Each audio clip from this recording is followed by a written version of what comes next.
మహాశివుడు కోపం నుంచి అత్యంత ఉగ్ర రూపమైన కాలభైరవుడు జన్మించాడు. ఈ కాలభైరవుడి నుంచి మొత్తం 64 మంది భైరవులు ఉద్భవించారు. ఈ 64 భైరవుల్లో 8 భైరవులు ఆధిపత్యం వహిస్తూ ఉంటారు. వీళ్ళే అష్టభైరవులు. ఈ అష్టభైరవుల్లో ఒక్కొక్కరికి ఒక్కొక్క రకమైన సిద్ధులను అనుగ్రహించే శక్తులు ఉంటాయి. అసలు అష్టభైరవులు ఎవరు, ఏ సిద్ధి కోసం ఏ భైరవుడిని సాధన చెయ్యాలి, వారి మూల మంత్రాలతో కలిపి ఈ వీడియోలో క్లియర్ గా చెప్తాను. ఈ అష్టభైరవుల గురించి తెలుసుకునే ముందు అసలు కాలభైరవుడు ఎలా జన్మించాడో తెలుసుకోవాలి. ఒకప్పుడు బ్రహ్మకి మొత్తం 5 తలలు ఉండేవి. 4 వేదాలను సూచిస్తూ 4 తలలైతే ఆ 5వ తల మాత్రం గర్వంతో నిండి ఉండేది. అలా ఒకసారి బ్రహ్మకి గర్వం బాగా పెరిగి ఆ 5వ తల శివుడి కన్నా నేనే గొప్పవాడిని, నాకన్నా గొప్పవాడు ఎవ్వరూ లేరు అని చెప్తూ ఉంటుంది. అప్పుడు శివుడి ఆగ్రహం తన జటాజూటం నుంచి ఒక భయంకరమైన దిగంబర రూపంలో బయటకు వస్తుంది. ఆ వచ్చిన రూపమే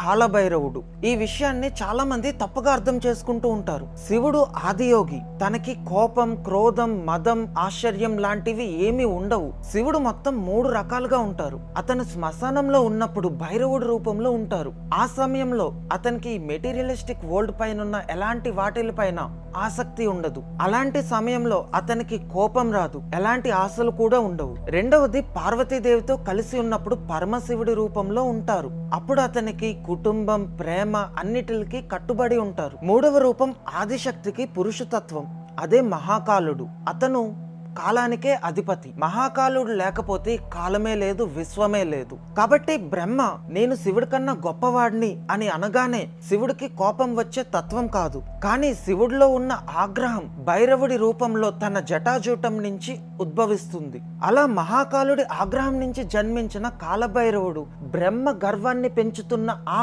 5వ తలను తన వేలి గోరుతో నరికి తీసేస్తాడు. మిగిలిన 4 తలలను వేదాలని సూచిస్తూ క్షమించి వదిలేస్తారు. అయితే బ్రహ్మ 5వ తలని నరికేయడంతో కాలభైరవుడికి బ్రహ్మహత్య పాతకం చుట్టుకుంటుంది. అప్పుడు పరమశివుడు ఆ బ్రహ్మహత్య పాతకం నుంచి విముక్తిని పొందడానికి కాలభైరవుడిని భిక్షాటన చేస్తూ తిరగమని చెప్తారు. దాంతో కాలభైరవుడు భిక్షాటన చేస్తూ అన్ని ప్రదేశాలను తిరుగుతూ ఆఖరికి అత్యంత పవిత్రమైన వారణాసిలో అడుగు పెట్టగానే తన బ్రహ్మహత్య పాతకం పోతుంది. అప్పటి నుంచి పరమశివుడు కాలభైరవుడిని కాశీకి కొత్వాల్గా నియమించారు.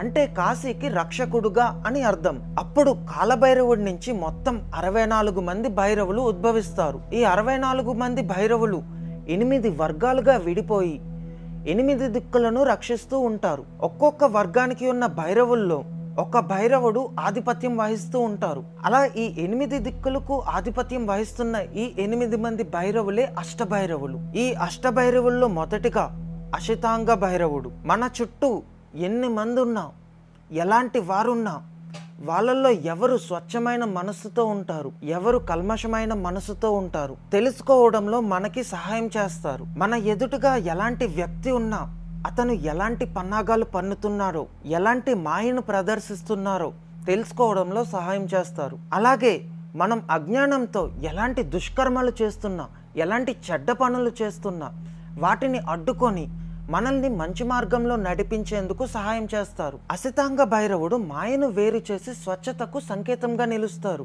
ఇతను తూర్పు దిక్కును రక్షిస్తూ అధిపతిగా ఉంటారు. అష్టమాత్రికుల్లో ఒకరైన బ్రహ్మీదేవి ఇతని భార్య. అసితాంగ భైరవుడి మూలమంత్రం ఓం హ్రీం హ్రాం హ్రీం హ్రూం జం క్లాం క్లీం క్లుం బ్రహ్మీదేవి సమేత్యాయ అసితాంగ భైరవాయ సర్వశాప నివార్థాయ ఓం హ్రీం ఫట్ స్వాహా. అష్టభైరవుల్లో రెండవది రురుభైరవుడు. ఈ రురుభైరవుడు జ్ఞానానికి ఇంకా బుద్ధికి అధిపతి. క్రియేటివిటీని పెంచుతూ మనకి అంతులేని జ్ఞానాన్ని ప్రసాదిస్తూ ఉంటారు. పార్వతీదేవి స్వరూపమైన అష్టమాత్రికుల్లో ఒకరైన మహేశ్వరీ దేవి ఈ రురుభైరవుడికి భార్య. ఇతను ఒక చేత్తో అక్షమాలను పట్టుకొని, ఒక చేత్తో వీణను పట్టుకొని ఒక చేత్తో పుస్తకం పట్టుకొని, ఒక చేత్తో కత్వాంగాన్ని పట్టుకొని, కత్వాంగం అంటే దండము పైన ఒక పుర్రె ఉంటుంది, అంటే ఒక స్కల్ ఉంటుంది, మనకి దర్శనమిస్తారు. ఇతని వాహనం నంది. కళాకారులకి ఇతను ఒక ప్రత్యేకమైన దైవం. మనకి అంతులేని జ్ఞానాన్ని కావాలి అంటే ఇతన్ని సాధన చెయ్యాలి. రురుభైరవుడి మూలమంత్రం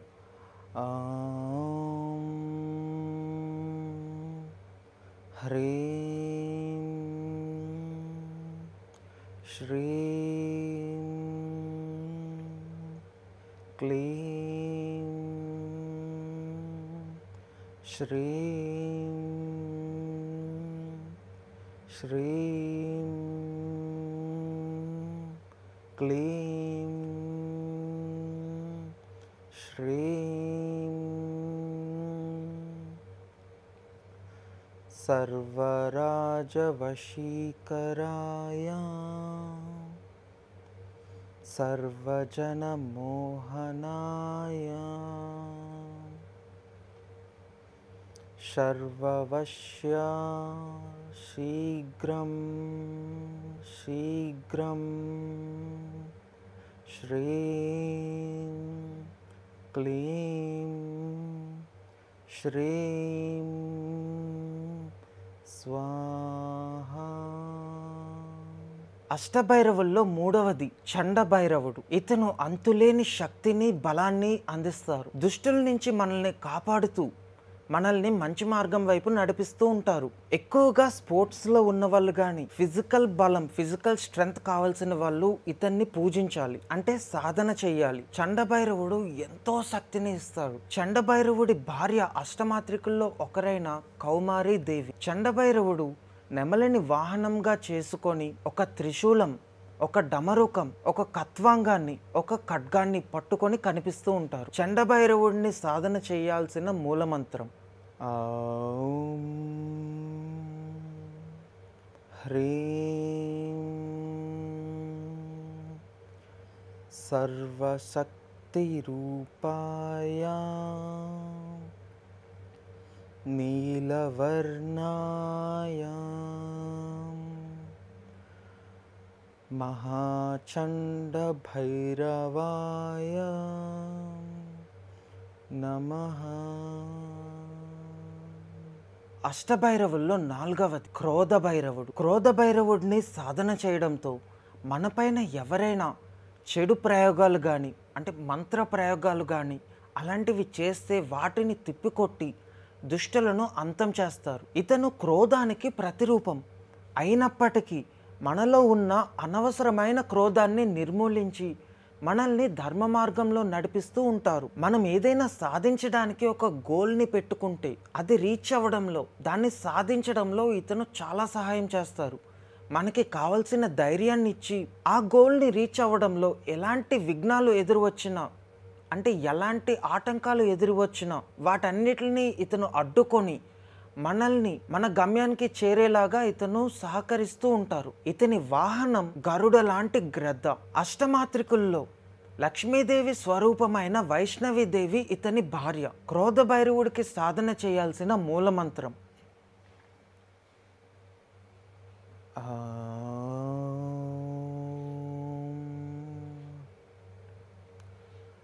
శ్రీం హ్రీం శ్రీం హ్రీం క్లీం సర్వవిఘ్న నివారణాయ మహాక్రోధ భైరవాయ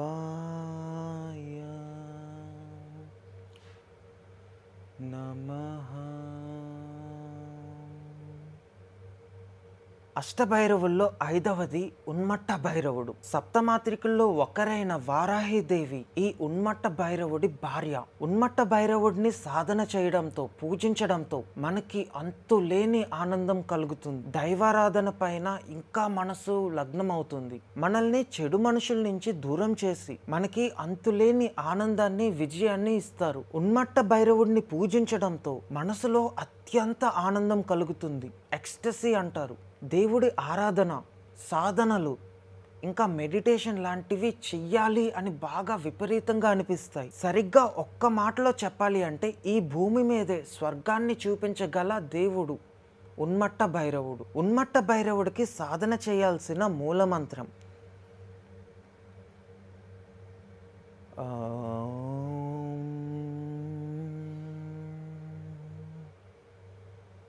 హ్రీం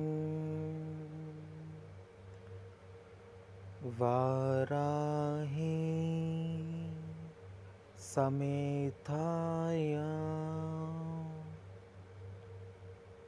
మహా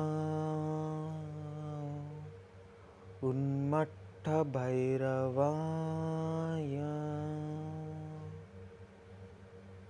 హ్రీం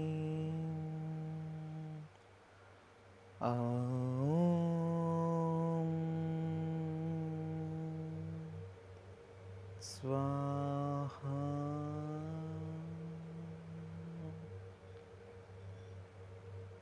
అష్టభైరవుల్లో 6వ భైరవుడు కపాల భైరవుడు. కపాల భైరవుడిని సాధన చేసిన వారికి వారి దుష్కర్మాల ప్రభావాన్ని ఈ కపాల భైరవుడు తన కపాలంలో తీసుకొని దాన్ని తను స్వీకరించి సాధకుల పాపాలను ప్రక్షాళన చేస్తారు. ఇతను త్యాగానికే చిహ్నం. ఈ కపాల భైరవుడు మన ఆచారాలలో పవిత్రతను కాపాడుతూ మన ఆచారాలను ముందుకు సాగేలా చూసుకుంటూ ఉంటారు. కపాల భైరవుడిని సాధన చేయడంతో మనకి అంతులేని క్రమశిక్షణ వస్తుంది. కపాల భైరవుడిని సాధన చేయడానికి మూలమంత్రం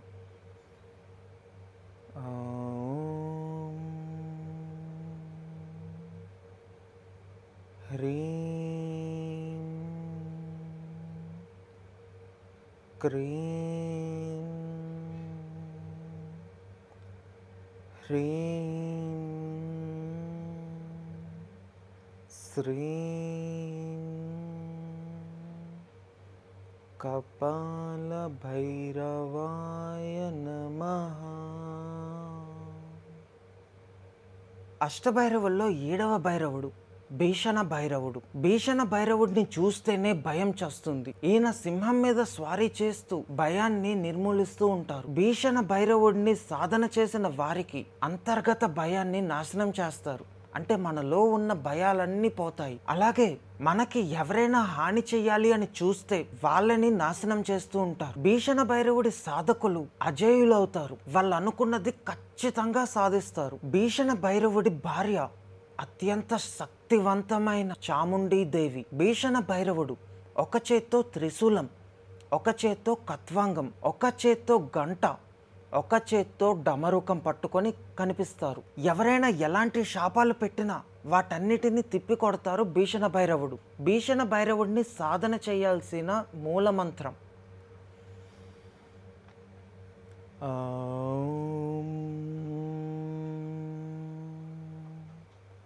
హ్రీం భీషణ భైరవాయ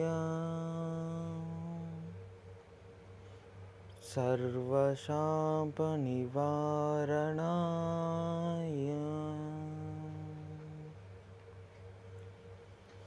మమ వశం కురు కురు స్వాహా.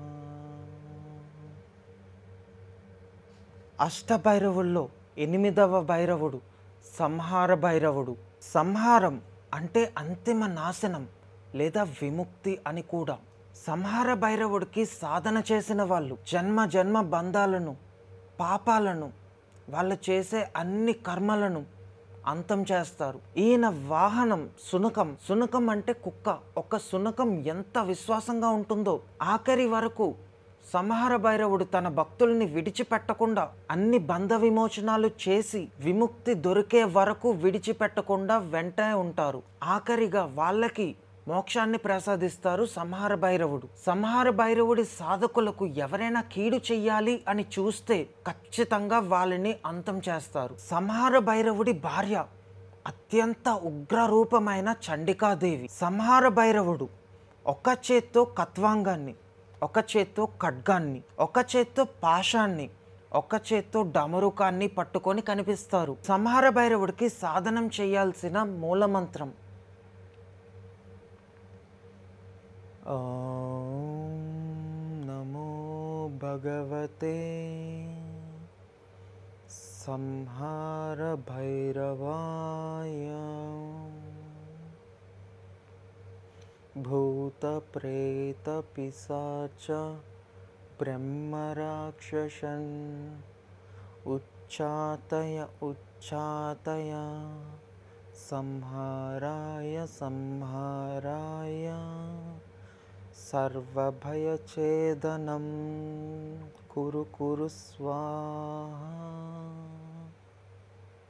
వీళ్ళే అష్టభైరవులు. ఈ అష్టభైరవుల్లో ఒక్క భైరవుడు మీకోసం ఉన్నారు. మీరు సాధన చేయాలి. ఆ భైరవుడు ఎవరో తెలుసుకొని ఆ భైరవుడికి సాధన చేయాలి. అష్టభైరవుల సాధన మామూలు విషయం కాదు. దశమహావిద్యలో ఉపాసన ఎలాంటిదో అష్టభైరవుల సాధన కూడా అలాగే ఉంటుంది. కానీ భైరవులు మిమ్మల్ని జీవితాంతం విడిచిపెట్టకుండా కాసుకొని ఉంటారు. భైరవుడిని సాధన చేయడం మొదలుపెట్టిన 40 రోజుల్లోనే మీకు డిఫరెన్స్ క్లియర్గా కనిపిస్తుంది. మీరు ఎక్కడికి వెళ్ళినా భైరవుడు మీ వెంటే వస్తారు. కానీ సాధన చేయడానికి కొన్ని పద్ధతులు ఉంటాయి.